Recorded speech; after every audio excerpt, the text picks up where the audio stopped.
नमस्कार दोस्तों, आपका हमारे चैनल पर फिर से स्वागत है। क्या आपको पता है कि आखिर माँ दुर्गा शेर की ही सवारी क्यों करती हैं? उनका वाहन शेर कैसे बना? माँ दुर्गा तेज, शक्ति और सामर्थ्य की प्रतीक हैं और उनकी सवारी शेर है। शेर प्रतीक है आक्रामकता और शौर्य का। यह तीनों विशेषताएं माँ दुर्गा के आचरण में भी देखने को मिलती है। यह भी रोचक है कि शेर की दहाड़ को माँ दुर्गा की ध्वनि ही माना जाता है, जिसके आगे संसार की बाकी सभी आवाजें कमजोर लगती हैं। आइए जानते हैं कि शेर माँ दुर्गा का वाहन कैसे बना और क्या है इसके पीछे की कथा। पहली कथा, शेर के माँ दुर्गा का वाहन बनने की कहानी तब शुरू होती है जब माँ पार्वती घोर तपस्या करके भगवान शिव को पति के रूप में पाने की कोशिश कर रही थी। सालों तक तप करने के बाद माता पार्वती को भोले भंडारी अपनी पत्नी के रूप में अपना लेते हैं। इसी बीच तपस्या की वजह से माँ पार्वती का रंग काफी सांवला पड़ गया था। एक दिन भगवान शिव ने मजाक में माँ पार्वती को काली कह दिया।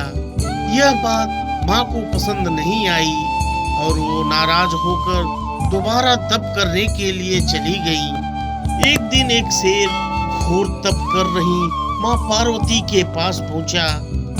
उन्हें खाने की इच्छा से वो वहां घूमता रहा। माँ को तप में लीन देखकर शेर भी वहीं इंतजार करता रहा। शेर माँ पार्वती की तेज की वजह से उनके पास नहीं पहुंच पाता था। कोशिश करता और असफलता हाथ लगने पर दोबारा लौटकर कोने में बैठ जाता था। धीरे धीरे कई साल बीत गए। माँ के तप से खुश होकर भगवान शिव प्रकट हुए और माँ से मनचाहा वर मांगने को कहा। माँ पार्वती अपना गोरा रंग वापस चाहती हैं। भगवान ने आशीर्वाद दिया और वहां से चले गए। वरदान मिलते ही माँ पार्वती नहाने के लिए चली गईं। नहाते ही उनके शरीर से एक और देवी का जन्म हुआ, जिनका नाम कौशिकी पड़ा और उनके शरीर से काला रंग भी निकल गया था और माँ का रंग पहले की तरह ही साफ हो गया। इसी वजह से माता पार्वती का नाम माँ गौरी भी पड़ गया। नहाने के कुछ देर बाद माँ की नजर शेर पर पड़ी। शेर को देखते ही उन्होंने भगवान शिव को याद किया और शेर के लिए भी वरदान मांगा। माता पार्वती ने भगवान से कहा, हे नाथ, यह शेर सालों से मुझे भोजन के रूप में ग्रहण करने के लिए इंतजार कर रहा था। मेरे पूरे तप के दौरान यह यही था। अतः जितना तप मैंने किया है उतनी ही तपस्या इसने भी की है। इसी वजह से अब वरदान के रूप में इस शेर को मेरी सवारी बना दीजिए। भगवान शिव ने प्रसन्न होकर माता की बात मान ली और शेर को उनकी सवारी बना दिया। आशीर्वाद मिलने के बाद माता शेर पर सवार हो गईं और तभी से उनका नाम माँ शेरा वाली पड़ गया। दूसरी कथा जो स्कंद पुराण में उल्लेखित है।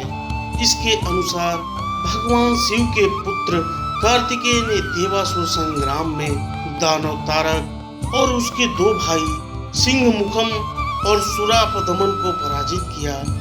सिंहमुखम ने अपनी पराजय पर भगवान कार्तिकेय से माफी मांगी, जिससे प्रसन्न होकर उन्होंने उसे शेर बना दिया और माँ दुर्गा का वाहन बनने का आशीर्वाद दिया। अतः यह कहानी ये सीख देती है कि अगर आप सच्चे मन से माँ को याद करते हैं तो माँ आपकी हर इच्छा की पूर्ति करती है, वो भी बिना मांगे। आज के लिए बस इतना ही। यह अध्याय आपको कैसा लगा हमें हमारे कमेंट बॉक्स में जरूर बताइए।